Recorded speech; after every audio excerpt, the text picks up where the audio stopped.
The internet didn't just flinch today, it froze. Because when King Von's mother finally broke her silence, she didn't whisper, she detonated a bomb.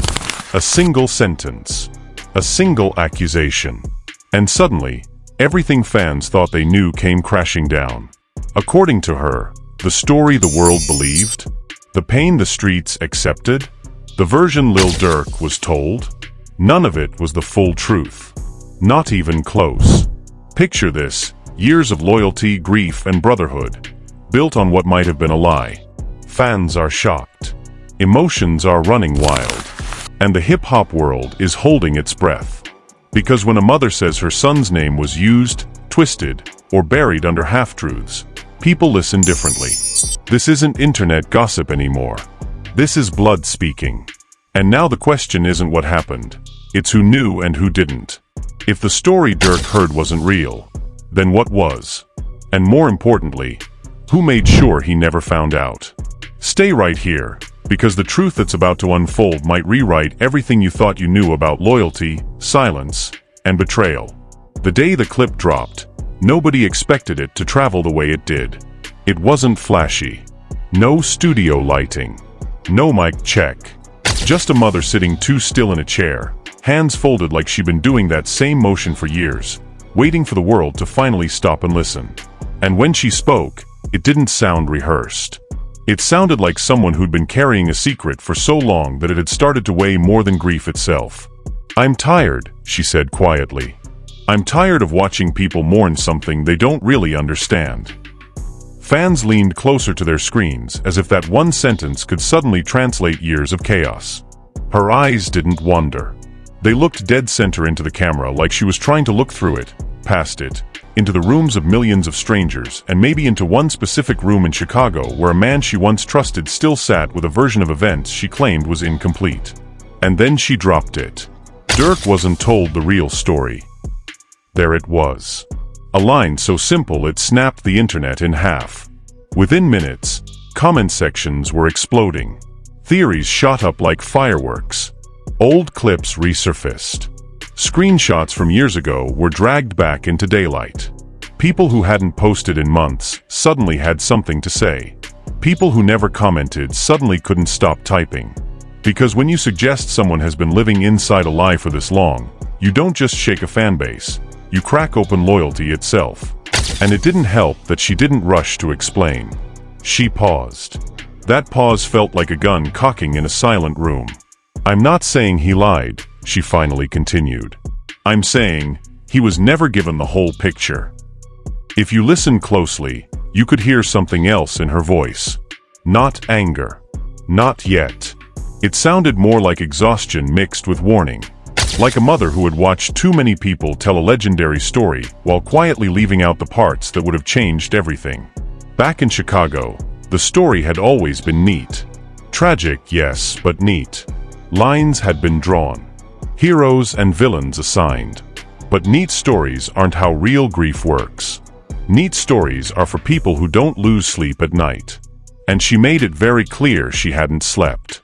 The person interviewing her tried to guide the moment gently, but you could tell she didn't come to be guided. She came to set something straight, even if it meant ripping apart an image the world had spent years cementing. "Everybody knows the surface," she said. "Nobody knows what we were dealing with behind closed doors." Closed doors. That phrase alone sparked another flood online. Screenshots of old live streams suddenly had new captions. Tweets from years back were reinterpreted. Old photos that once looked like friendship suddenly looked like tension frozen in time. Fans were rewatching interviews with new ears. What once sounded like jokes now felt like regret wearing a smile. And then she said something that felt even heavier. There were decisions made that night. And not everybody in that circle even knew they were being made. That's when the internet really panicked. Because now this wasn't just about what happened.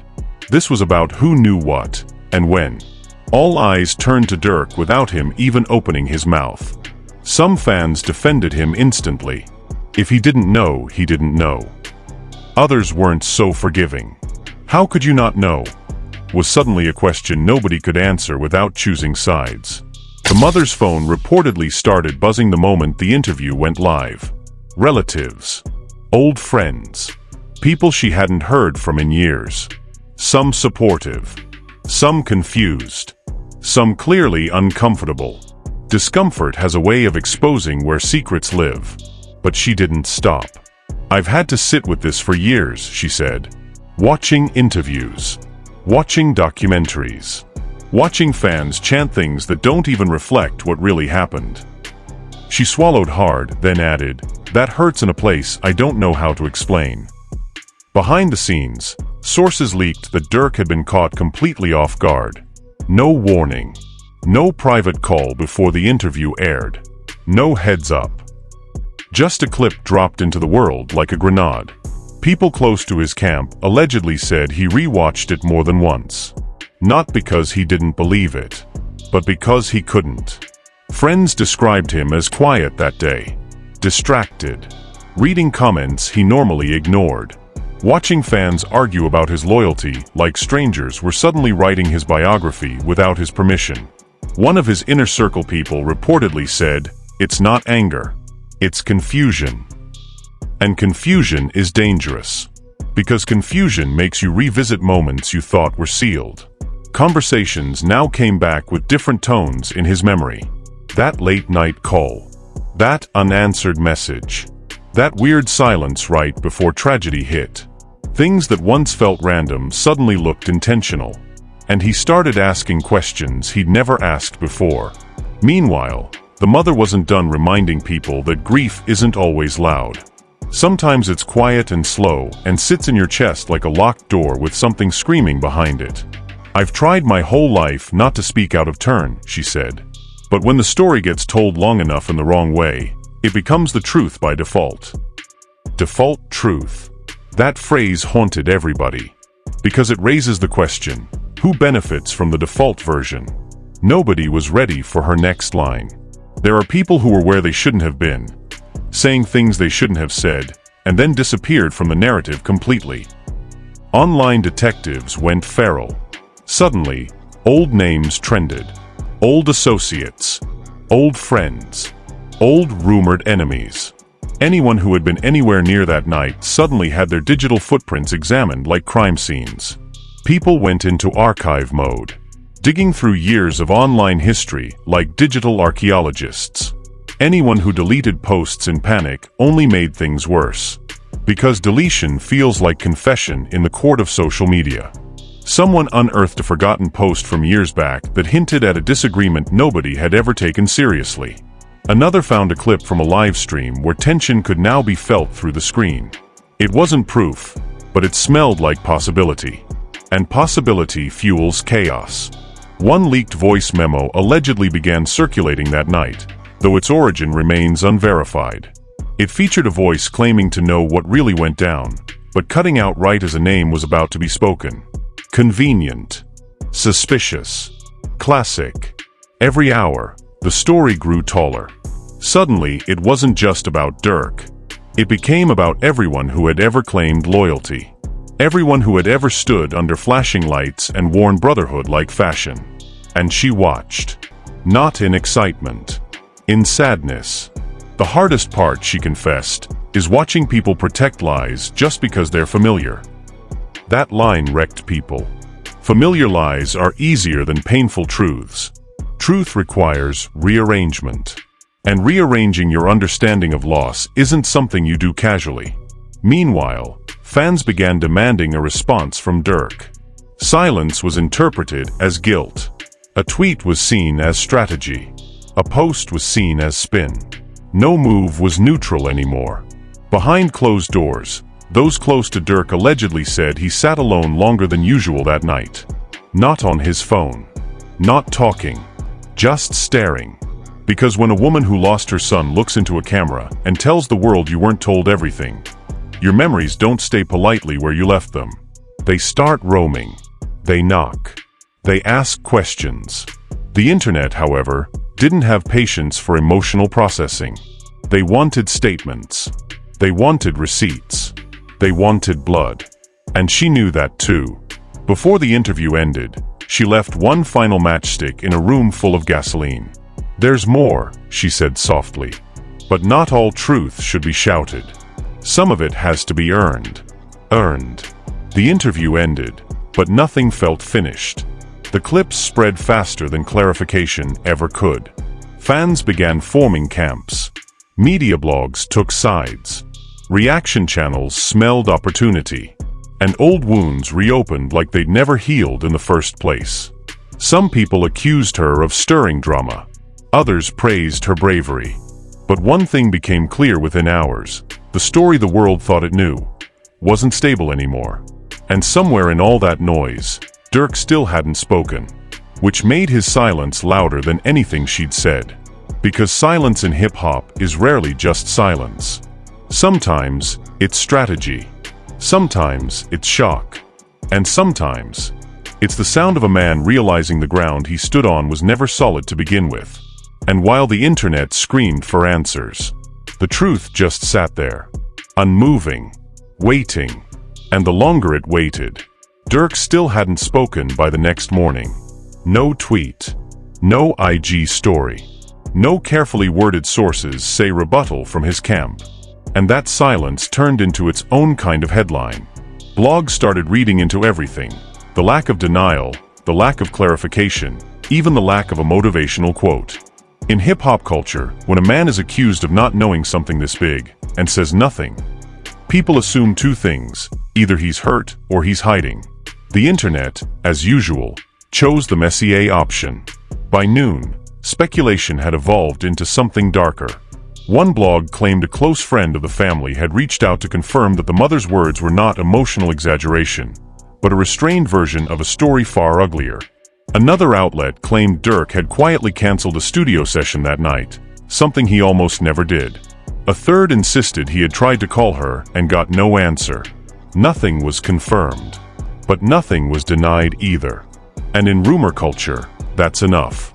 Some fans were now reposting old moments between Lil Durk and King Von, analyzing body language like it was courtroom evidence.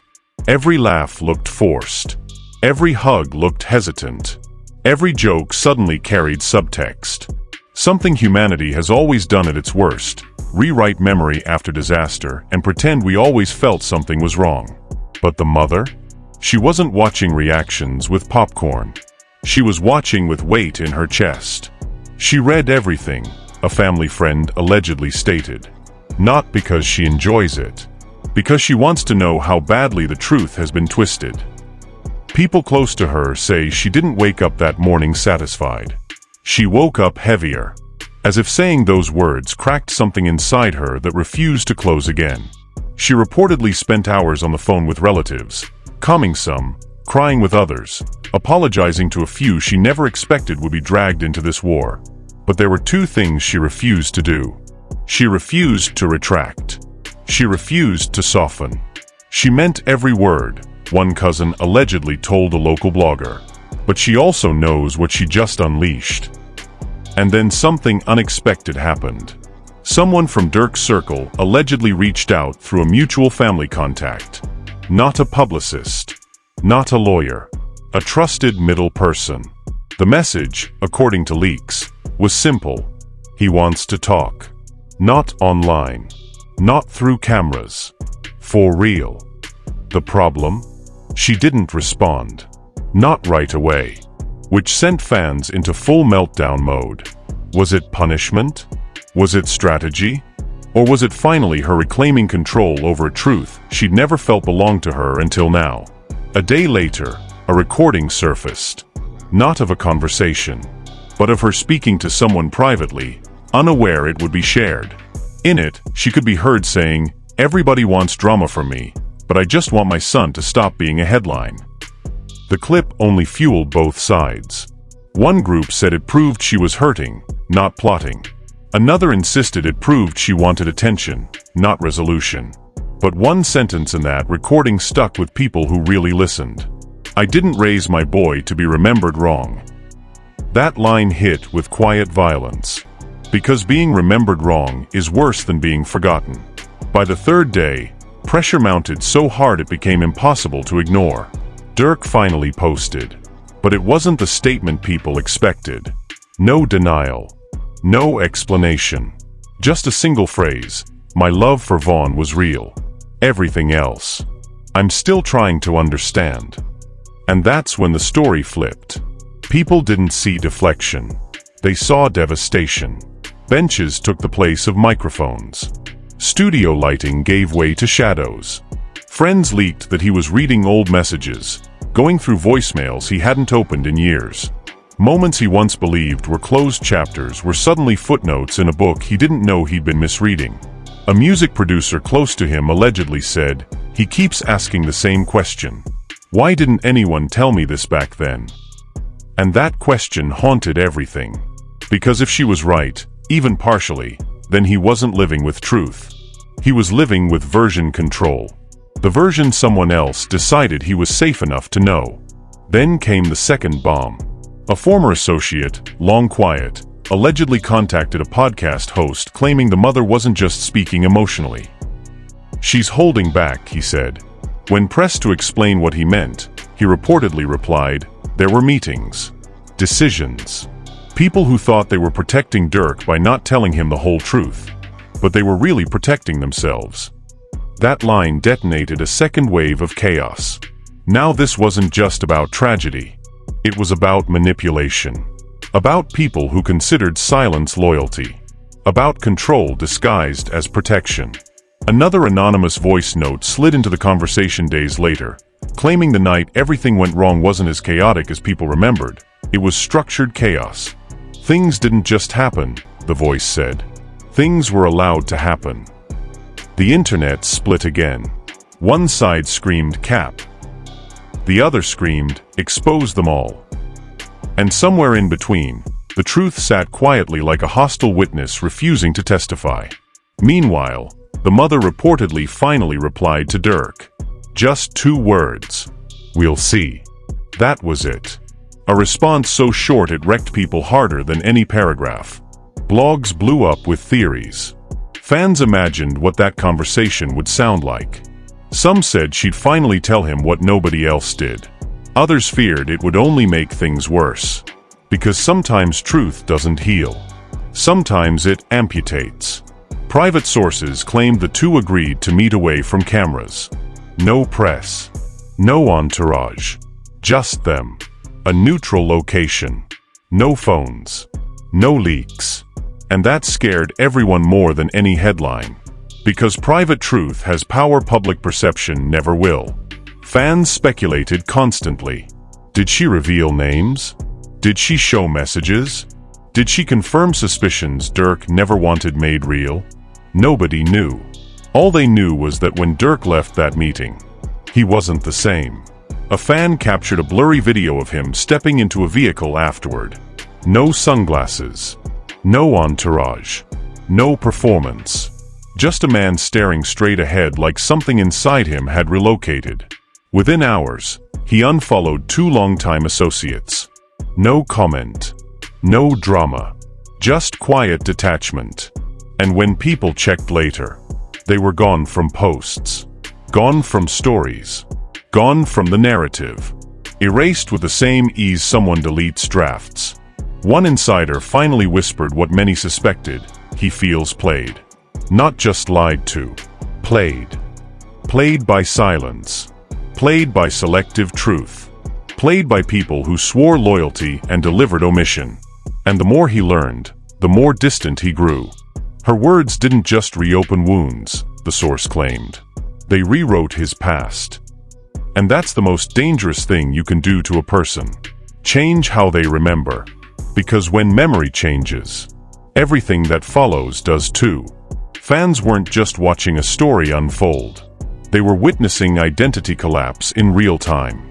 And just when people thought the worst was over, the mother was allegedly preparing to speak again. But this time, not in clever lines. Not in interviews. But in full. A controlled setting. One message. Unedited. Uncut. Unfiltered. And the rumor that spread like wildfire? This time, she's naming names. Nobody slept that night. Comment sections moved faster than newsrooms. Fan pages stopped posting throwbacks. They were waiting. Because whatever she was about to say, wasn't just going to shake the story. It was about to drag buried chapters into daylight. And when daylight hits secrets that old, they don't survive. They combust. And Durk? He didn't post that night, didn't comment, didn't breathe publicly, which only meant one thing. He already knew something the internet didn't. And whatever it was, he wasn't ready to let it live yet. The silence returned. But this time, it wasn't empty. It was loaded. The night before she was supposed to speak again, the internet barely slept. Fan pages posted black screens. Blogs teased midnight reveals. Reaction channels lined up live streams with titles that screamed like alarms. Everybody felt it. Something was coming. Not entertainment. Not drama. Something heavier. Something irreversible. But the woman at the center of it all? She wasn't online. She was alone. Sources close to her said she'd spent the evening going through old photo albums. Real ones. The kind with glue and dust and faded edges.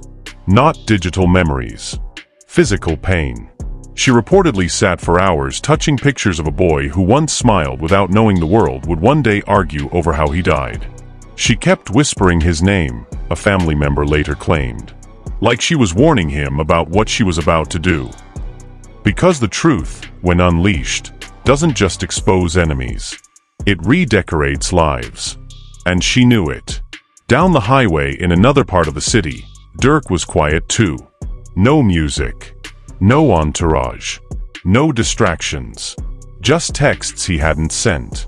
Messages he hadn't deleted. Names he wasn't ready to confront. He hadn't slept much since their meeting. Not because of anger. Because of ache.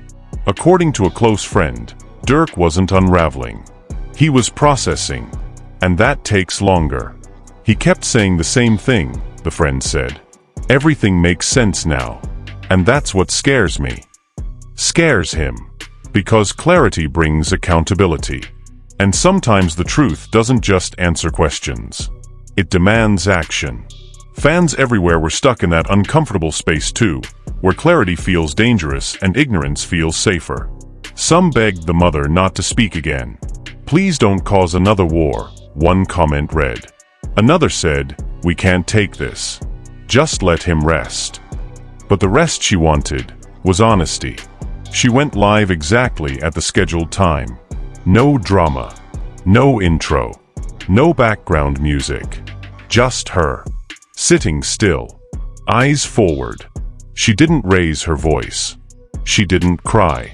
And that's what made every word land harder. Sometimes, she began, the truth doesn't come out because people are scared of pain. But sometimes, it doesn't come out because people are scared of being seen. She paused. For years, I believed silence was respect. Another pause. Now I know, silence is sometimes protection. Just not for the people you think. It felt like the air thinned. Then came the moment nobody expected. She didn't list names. She didn't accuse anyone directly. Instead, she told a story. A story about a night that didn't happen the way everyone believed. About phone calls that went unanswered. About people in rooms they didn't belong in. About decisions being made while others were left in the dark. No screaming. No dramatics. Just quiet devastation. And the part that broke people most? When she said, I don't blame Durk. I never did. The internet gasped. Not knowing doesn't make him guilty. It makes him human. Then her voice broke for the first time. But knowing now changes everything. And suddenly, the story took a turn nobody expected. This wasn't an attack. It was closure in motion. She wasn't declaring war. She was breaking chains. I didn't come here to start something, she said. I came here to end something. End what? The lie. The half-story. The comfortable myth. She admitted she'd been told by more than one person to keep quiet over the years. For his peace, they said. For the music, they said. For the culture, they said. And I believed them, she confessed. But then I realized they weren't protecting peace. They were protecting timing. Timing. Because the right truth at the wrong time is inconvenient. The wrong truth at the right time is useful. And the truth at any time is dangerous. Her audience wasn't watching drama anymore. They were watching a woman rewrite grief. And then she said the one thing nobody expected. I forgive them. Not because they deserve it, but because she does. That changed the entire mood. People weren't typing expose. They were typing, I'm crying. I didn't see this coming. This is bigger than hip-hop. And that's when fans realized. This was never about rap. It was always about memory. She ended by speaking directly to Durk, without naming him. You weren't weak for not knowing, she said quietly into the camera. You were loyal in a house built on silence. And with that, she ended the stream. No sign-off. No next announcement. No teaser. Just darkness. And the silence that followed hit louder than any microphone drop. Meanwhile, Durk watched the entire thing. Alone. A close contact said he didn't speak during it. Didn't cry. Didn't move. Just sat. Until it ended. And then he whispered quietly to nobody, I'm sorry. Not because he had done something wrong, but because he finally understood what had. Within hours, his team announced he would be taking time away from social media. No interviews. No tours. No statements. Just space. Some fans panicked. Others respected it. But one thing became clear. This story didn't end with accusations. It ended with permission. Permission to grieve honestly. Permission to remember truthfully. And permission to walk away from versions of reality that were built on convenience. The people fans had turned into villains. They faded. Because nothing kills lies faster than quiet truth.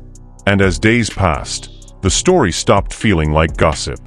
It started feeling like gospel. Not the kind that preaches. The kind that heals through honesty. Durk didn't return right away. But when he finally did, he posted one photo. Not of himself, not of the past, but of the sky, with a caption nobody could argue with. Some truths don't destroy you. They rebuild you. That was it. No blame, no revenge, just rebuilding. And for the mother? She didn't speak publicly again. She didn't have to. Because this time, she wasn't being quoted. She was being understood. The boy she lost was no longer a legend trapped in misinformation. He was remembered, right? And in a world obsessed with being loud. She won by being honest. Sometimes, you don't repair history by screaming. Sometimes, you whisper, and the world finally listens. And now, it's your turn to sit with this. Not as a fan. Not as a timeline detective. Not as someone looking for a villain. But as a human. Because this wasn't just a story about music, fame, or the streets. This was about memory. About how fast truth gets rewritten when pain becomes inconvenient. About how loyalty can quietly turn into silence. And silence can quietly become betrayal. Ask yourself something real right now. If you found out tomorrow that the version of a loss you lived with for years wasn't complete, would you want the truth anyway? Or would you rather live with the comfort of the lie? Would you forgive the people who didn't tell you the whole thing? Or would you demand answers, even if they break what's left of your peace? This story didn't end with shouting. It didn't end with revenge. It didn't end with exposed headlines. It ended with something far harder. Understanding. And you don't witness that every day. So now we want to hear from you. Do you believe silence was protection? Or manipulation? Do you think the truth heals, or just creates new wounds? And if you were in that position, would you rather know everything, or nothing at all? Drop your thoughts in the comments. This is not just a debate, it's a conversation. If you felt this story in your chest, hit that like button. If you want more stories that go deeper than headlines, subscribe. And if you don't want to miss what unfolds next, turn on notifications. Because some stories don't fade, they wait. And this one isn't over yet.